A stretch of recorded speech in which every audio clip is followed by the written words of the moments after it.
তব কথামৃতম তপ্তজীবনম কবিভিরীড়িতম কলমশাপহম শ্রবণমঙ্গলম শ্রীমদাততম ভুবি গৃহণন্তি ये ভুরিদা জনাঃ।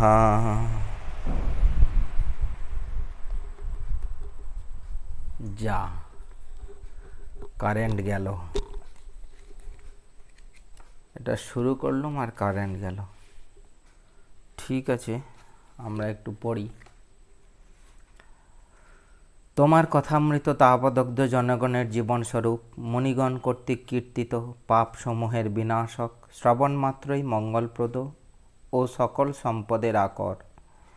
ইহা যিনি বিস্তৃত রূপে কীর্তন করেন, জগতে তিনিই সর্বশ্রেষ্ঠ দাতা।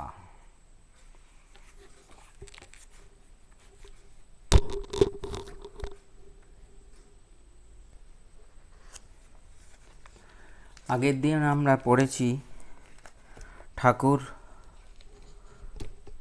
সেই সার্কাস দর্শন করে, গড়ের মাঠে সার্কাস দর্শন করতে গেছিলেন। ওখান থেকে আসার পরের দিনই উনি গরানহাটায় রাজমোহনের বাড়িতে শুভাগমন করিয়াছিলেন, সেখানে ষড়ভুজ মহাপ্রভুর দর্শন করার জন্য। ষড়ভুজ মহাপ্রভুর দর্শন ওখানে করেছেন, কিন্তু ওটা ব্রাহ্ম সমাজের একটা ব্রাহ্ম সমাজভুক্ত ছিলেন রাজমোহন। ওখানে আবার নরেন্দ্র যেতেন। ঠাকুর যখন গেলেন, দেখলেন নরেন্দ্র গেছে, তো নরেন্দ্র গান গাইলেন। স্বভাবতই ঠাকুর ভালোবাসেন, তো ওনাদের উপাসনাও দেখলেন ঠাকুর। তারপর ওখানেই একটি ছেলে, ওই যে বলছেন যে একজন উপাসনা করিতেছে, তিনি প্রার্থনা করিতেছেন ঠাকুর যেন সব ছেড়ে তোমাতে মগ্ন হই। ঠাকুর যেন নিজে নিজেই বলছেন, মাস্টারমশাই আস্তে আস্তে শুনতে পাচ্ছেন, তাহলেই তার হয়েছে। তো এটা খুব একটা হাসির জিনিস, কিন্তু ঠাকুর ওই ছেলেটার মনের ভাব বুঝতে পেরেছেন। তারপরে ঠাকুর আবার মনমোহনের বাড়ি হয়ে সুরেন্দ্রের বাড়িতে এসেছেন পরের রবিবার, সেটা জগদ্ধাত্রী পুজো। মনমোহনের বাড়ি হয়ে সুরেন্দ্রের বাড়িতে এসেছেন। তো ওখানে তার আগে মনমোহনের বাড়িতে বলছেন যে অকিঞ্চন যে দিন, তার ভক্তি ঈশ্বরের প্রিয় জিনিস। খোল মাখানো জাব যেমন গরুর প্রিয়। তারপরে বলছেন যে তিনি ভক্তবৎসল, বৎসের পাছে পাছে গাভী যেমন ধায়, সেইরূপ তিনি ভক্তের পাছে পাছে যান।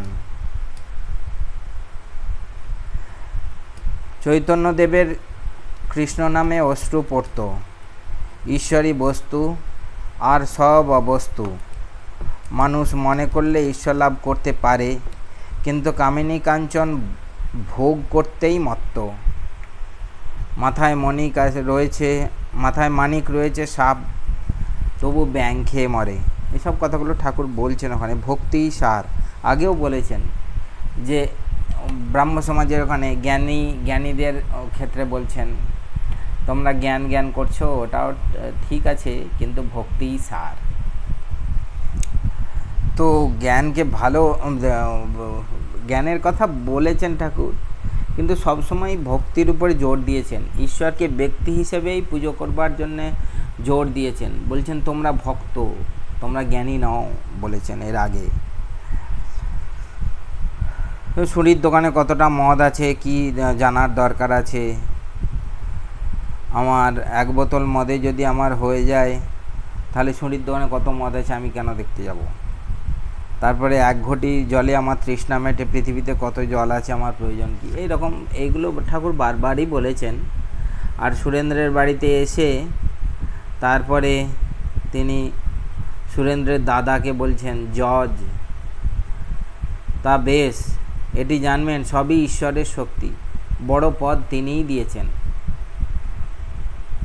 সিংহের মুখ দিয়ে জল বের হচ্ছে, মনে হয় সিংহটা মুখ দিয়ে জল বের করছে, ছাদের জল বেরোচ্ছে, কিন্তু জল কোত্থেকে আসছে? আকাশ থেকে ছাদে আসছে, তারপরে গড়িয়ে নল দিয়ে যাচ্ছে, সিংহের মুখ দিয়ে বেরোচ্ছে। যাই হোক, তারপরে সুরেন্দ্রের ভ্রাতা বললেন যে ব্রাহ্ম সমাজে বলে স্ত্রী স্বাধীনতা, তারপর জাতিভেদ। তখন ঠাকুর বলছেন, দেখো যখন ঝড় উঠে তখন কোনটা আমরা, কোনটা তেঁতুল গাছ, কোনটা আম গাছ বোঝা যায় না। সেরকম নবানুরাগ, ঈশ্বরই শ্রেয়, নিত্য পদার্থ আর সব অনিত্য। নবানুরাগের ঝড় যখন এইরকম আসে তখন ক্রমে বোঝা যায় যে ঈশ্বরই নিত্য পদার্থ, ঈশ্বরই শ্রেয়, নিত্য পদার্থ আর সব অনিত্য। এটা বোঝা যায় যখন নবানুরাগের ঝড় আসে। বলছে সাধুসঙ্গ তপস্যা না করলে এগুলো হয় না। পাখওয়াজের বোল মুখে বললে হবে না, হাতে তোলা বড় কঠিন। মুখে বললে কি হবে, হাতে তোলা বড় কঠিন। তারপর জাতিভেদ নিয়ে বলছেন যে ভক্তের জাতি নেই, ভক্তি দ্বারাই একমাত্র জাতিভেদ সম্ভব, জাতিভেদ যেতে পারে আর কি। ব্রহ্মজ্ঞানীরা হরিনাম করে খুব ভালো, ব্যাকুল হয়ে ডাকলে তাঁর কৃপা হবে, ঈশ্বর লাভ হবে। তারপর বলছেন সব পদ দিয়ে তাকে ডাকা যায়, যে এই পুকুরের উদাহরণটা দিচ্ছেন। তারপরে থিওসফির কথা উঠছে, আবার সুরেন্দ্রের ভাতা মাঝে মাঝে এক একটা করে কোশ্চেন করছেন। তো এরপর থিওসফির কথা বলেছেন, তো ঠাকুর একদম সরাসরি বলে দিয়েছেন যে অলৌকিক শক্তি নিয়ে কি করব, ওর দ্বারা ঈশ্বর লাভ হয়? ঈশ্বর যদি না লাভ হয় তাহলে সকলই মিথ্যা। একদম এক বাক্যে কেটে দিলেন। এবারে আমরা চতুর্থ পরিচ্ছেদে মণিমল্লিকের ব্রাহ্মোৎসবে ঠাকুর শ্রীরামকৃষ্ণ আজকে পড়ব। ঠাকুর শ্রীরামকৃষ্ণ কলিকাতায় শ্রীযুক্ত মণিমল্লিকের সিঁদুরিয়াপটির বাটিতে ভক্ত সঙ্গে শুভাগমন করিয়াছিলেন। সেখানে ব্রাহ্ম সমাজের প্রতি বৎসর উৎসব হয়। বৈকাল বেলা 4টা হইবে। এখানে আজ ব্রাহ্ম সমাজের সাংবৎসরিক উৎসব, 26শে নভেম্বর 1882 খ্রিস্টাব্দ। শ্রীযুক্ত বিজয়কৃষ্ণ গোস্বামী ও অনেকগুলি ব্রাহ্মভক্ত আর শ্রী প্রেমচাঁদ বড়াল ও গৃহস্বামীর অন্যান্য বন্ধুগণ আসিয়াছেন। মাস্টার প্রভৃতি সঙ্গে আছেন।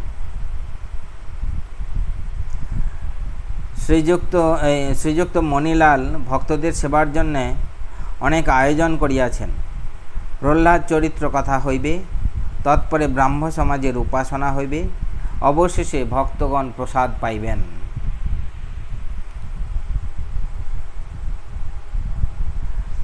শ্রীযুক্ত বিজয় এখনও ব্রাহ্ম সমাজভুক্ত আছেন।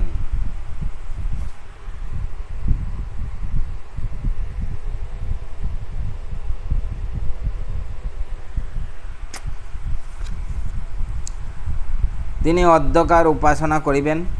তিনি এখনও গৈরিক বস্ত্র ধারণ করেন নাই। কথক মহাশয় প্রহ্লাদ চরিত্র কথা বলিতেছেন। পিতা হিরণ্যকশিপু হরির নিন্দা ও পুত্র প্রহ্লাদকে বারবার নির্যাতন করিতেছেন। প্রহ্লাদ করজোড়ে হরির নিকট প্রার্থনা করিতেছেন আর বলিতেছেন, হে হরি, পিতাকে সুমতি দাও। ঠাকুর শ্রীরামকৃষ্ণ এই কথা শুনিয়া কাঁদিতেছেন। শ্রীযুক্ত বিজয় প্রভৃতি ভক্তেরা ঠাকুরের কাছে বসিয়া আছেন। ঠাকুরের ভাবাবস্থা হইয়াছে। বিজয় গোস্বামী প্রভৃতি ব্রাহ্মভক্তদিগকে উপদেশ, ঈশ্বর দর্শন ও আদেশ প্রাপ্তি, তবে লোকশিক্ষা। কিয়ৎক্ষণ পরে বিজয়াদি ভক্তদিগকে বলিতেছেন, ভক্তিই সার। আবার সেই ভক্তির কথা। তাঁর নাম গুণকীর্তন সর্বদা করতে করতে ভক্তি লাভ হয়। আহা, শিবনাথের কি ভক্তি, যেন রসে ফেলা ছানা বড়া। তাহলে ঠাকুর এখানে বলে দিলেন যে ভক্তি আমাদের কি করে লাভ হয়। বারবার বলছেন যে ভক্তিই সার, ভক্তিই সার। তাকে ব্যক্তি হিসেবে আমাদের ভগবানকে ব্যক্তি হিসেবেই উপাসনা করতে হবে, বিভিন্ন রকম বলছেন। কিন্তু এখানে কি বললেন, তার নাম গুণকীর্তন সর্বদা করতে করতে ভক্তি লাভ হয়। ইচ্ছে না করলেও নাম গুণকীর্তন করতে হবে। এরকম মনে করা ভালো নয় যে আমার ধর্মই ঠিক আর অন্য সকলের ধর্ম ভুল। সব পথ দিয়েই তাকে পাওয়া যায়।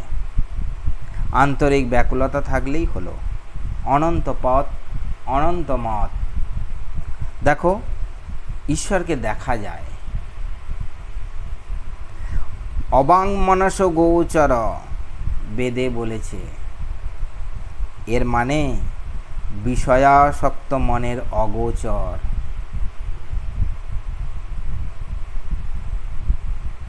বৈষ্ণবচরণ বলতো, তিনি শুদ্ধ মন, শুদ্ধ বুদ্ধির গোচর। বিষয়াসক্ত মন কি করে যাবে? বিষয়াসক্তি যাবে কি করে?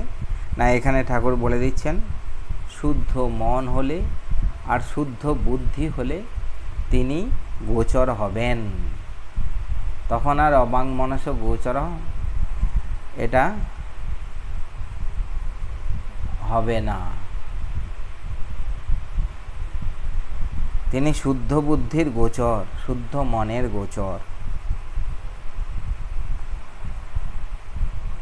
তাই সাধুসঙ্গ, প্রার্থনা, গুরুর উপদেশ এইসব প্রয়োজন। তবে চিত্তশুদ্ধি হয়। আরও আগিয়ে আসছেন, আরও সহজ করে দিচ্ছেন। কি না, আগে বলেছিলেন যে তার নাম গুণকীর্তন করতে হবে, সেটার সঙ্গে আরও যোগ করলেন সাধুসঙ্গ, প্রার্থনা, দিনরাত প্রার্থনা করতে হবে, আর গুরুর উপদেশ এইসব প্রয়োজন। গুরুর উপদেশ মতো চলতে হবে। গুরু যা উপদেশ দিয়েছেন সেই মতো কাজ করতে হবে।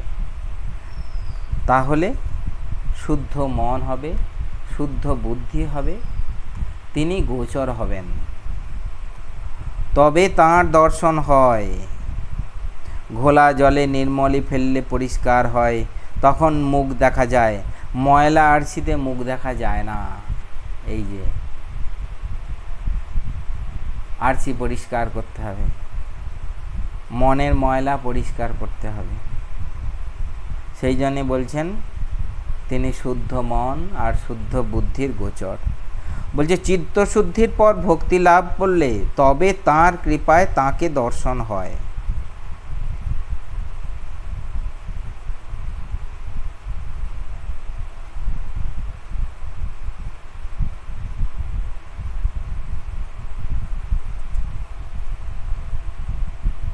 এখানে তিনি শুদ্ধ মন শুদ্ধ বুদ্ধির গোচর, এখানে একটা ফুটনোট আছে। মন এব মনুষ্যানাং কারণং বন্ধ মোক্ষয়োঃ বন্ধায় বিষয়াসঙ্গী মোক্ষে নির্বিষয়ং স্মৃতমিতি। মৈত্রায়নী উপনিষদ। যদি পরের দিন এর মানেটা পাই তাহলে বলবো। যাই হোক, বলছেন চিত্তশুদ্ধির পর ভক্তি লাভ করলে তবে তাঁর কৃপায় তাঁকে দর্শন হয়। দর্শনের পর আদেশ পেলে তবে লোকশিক্ষা দেওয়া যায়। আগে থাকতে লেকচার দেওয়া ভালো নয়। একটা গান আছে, ওইটা আবার যারা আগে থাকতে লেকচার দেয় তাদের জন্য বলছেন যে ভাবছো কি মন একলা বসে, অনুরাগ বিনে কি চাঁদ গৌর মিলে। মন্দিরে তোর নাইকো মাধব পদ, শাঁখ ফুঁকে তুই করলি গোল। তাই চামচিকে 11 জনা দিবানিশি দিচ্ছে থানা।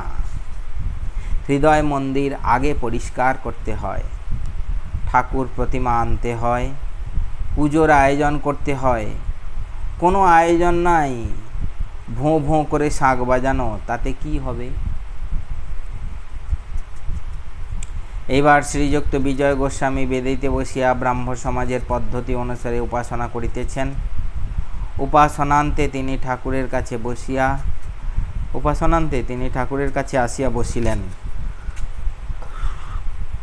শ্রীরামকৃষ্ণ বিজয়ের প্রতি এটা বারবার বলছেন।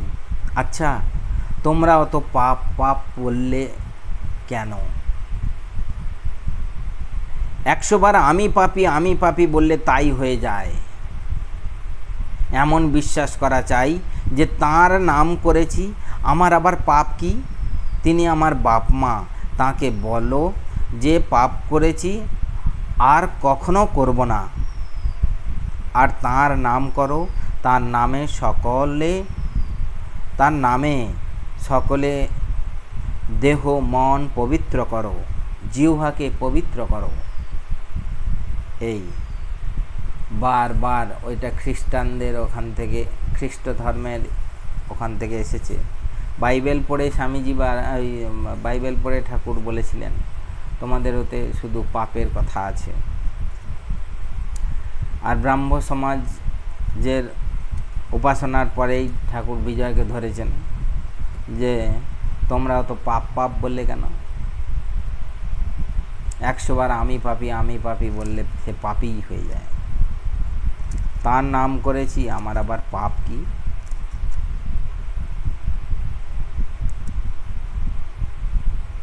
তিনি আমাদের নিজের বাপ মা, যে যেমন ভাবে তাকে ডাকেন, তার কাছে বলতে হবে আমি যা পাপ করেছি তার কখনো করব না। তারপরে তার নাম করো, আর তার নাম করতে করতে দেহ শুদ্ধ করো, জীবকে পবিত্র করো, বাস, আর কিছু লাগবে না। ঠিক আছে, আজ এই পর্যন্ত। ওম শান্তি শান্তি শান্তি হরি ওম তৎসৎ। শ্রীরামকৃষ্ণার্পণমস্তু।